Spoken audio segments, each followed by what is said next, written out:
بسم اللہ الرحمن الرحیم۔ السلام علیکم ورحمۃ اللہ وبرکاتہ۔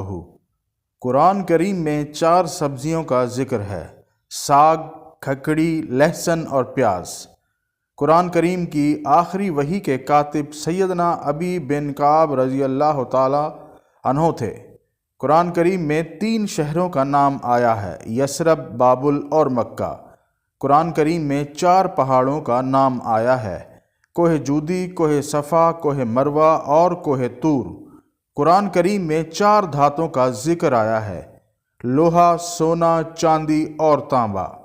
قرآن کریم میں 3 درختوں کا نام آیا ہے: کھجور، بیری اور زیتون۔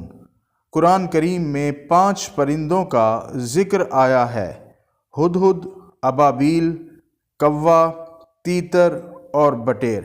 مزید دلچسپ اسلامی معلومات جاننے کے لیے ہمارے چینل اردو گولڈ کو سبسکرائب کریں۔ جزاک اللہ۔